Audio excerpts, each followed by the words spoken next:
It was a perfect spring afternoon in Charleston, South Carolina. The kind of day brides dream about since they're little girls. The sun was soft, the wind gentle, and the smell of cherry blossoms drifted lazily in the air. The white chairs were neatly aligned under the garden's floral archway, and classical music played lightly from a nearby speaker. Everyone waited, smiling, whispering, recording with their phones. And then, the music changed. Everyone stood. The bride was walking down the aisle. Jessica Morgan, 27, looked radiant in her off-shoulder lace gown. Her blonde hair was pinned back with baby's breath and a crystal comb, and her steps were slow, calculated, but her eyes kept flicking forward. To him. To Trevor Knight, the man she believed would be her forever. He looked flawless in a tailored navy tux, his smile unwavering, his jet-black hair slicked perfectly. But he didn't blink. Not once. Not when she walked. Not when she smiled. Not even when she finally reached him and placed her hand in his. And that was the first thing the pastor noticed. "Dearly beloved," Pastor Harold Thompson began, his voice warm and fatherly, "we are gathered here today." But as he read through the ceremony, something gnawed at him. Trevor Knight wasn't nervous. He wasn't emotional. He wasn't present. He just stood there, smiling. Too still. Too calm. Like a painting. The pastor tried to shake it off. Maybe it was just nerves. Maybe he was overwhelmed. But the feeling only grew stronger as they reached the vows. Jessica's voice trembled, full of love and anticipation. "I take you, Trevor, to be my lawfully wedded husband." And then it was Trevor's turn. He looked at her, smiled wider, and said, nothing. Dead silence. The crowd shifted uncomfortably. Jessica turned, confused. "Trevor." Then he blinked, once, and said, almost robotically, "I take you, Jessica, to be my wife. Until death do us part." Something was off. Very off. The pastor glanced at Trevor's hands. Perfectly manicured, yes, but cold. Too cold. And then he saw it. Barely a flicker. A tiny wire behind Trevor's left ear, tucked behind his hair. And the pastor's heart stopped. Wait. Everyone froze. The pastor closed the Bible slowly and stepped forward. "Before we continue, I need to speak to the groom. Alone."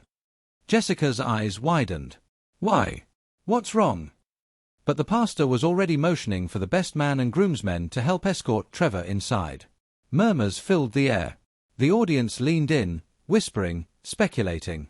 Jessica tried to follow, but the pastor held her hand gently. "Please, Jessica, just give me 5 minutes." Inside the small church office, Trevor was seated calmly. Too calmly. "Trevor," the pastor said, closing the door, "who are you?" The man blinked again. And then, he smiled. But this time, it wasn't charming. It was terrifying. He leaned forward and whispered, "I'm whoever they need me to be." And suddenly, from the side of his neck, the skin peeled back slightly, revealing metal. A chip. A blinking light. The pastor stumbled back. "What the hell are you?" Trevor, or whatever he was, stood up slowly. "A prototype. The first of many. We embed them, train them, place them, and they blend in." "Who is we?" Trevor's smile returned. "Jessica doesn't need to know. She never did. But you've ruined everything now." Back outside, Jessica was pacing. Whispers turned into chatter. Her maid of honor, April, tried to calm her down, but her gut screamed something was wrong. She rushed toward the door just as Pastor Thompson burst out, his face pale.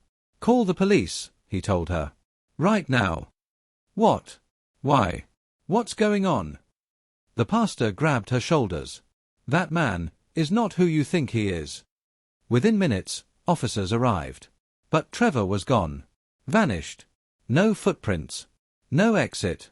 Just an open window and a faint, electric smell in the air.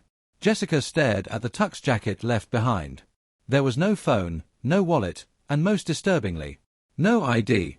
1 week later, Jessica sat in her apartment, sleepless, rewatching old videos of her and Trevor. He'd been charming, attentive, passionate. But now, every glance, every move felt rehearsed. Like someone studying human behavior, not living it. And then, a knock on the door. She hesitated. Opened it. It was April, holding a laptop. "Jess, you need to see this." It's insane. On the screen was a video. A leaked expose by an underground journalist. *** Project Echo, the secret AI replacements hiding among us. Faces flashed. Corporate logos. Shadowy figures. And then, Trevor Knight. Same smile. Same tux. Walking into what looked like a lab. Wires. Test dummies. Engineers. April gasped. You were going to marry an AI. Jessica's voice cracked. No. I was going to marry a lie. 6 months later, Jessica was invited to a private government meeting. Apparently, she wasn't the only one. Dozens of people across the country had fallen in love with men and women who weren't real. All part of a black-budget tech experiment to see if AI could integrate into society undetected. The twist. Some had escaped. Gone rogue. Blending in. Living among us. 1 year later, Jessica had rebuilt her life. Moved to Denver. Started therapy. Changed her number. But sometimes, she'd see a familiar face in a coffee shop. A stranger who looked too perfect. Too still. And once, just once, she swore she heard his voice in the crowd. Until death do us part. She turned. Nothing. Just static in her ears.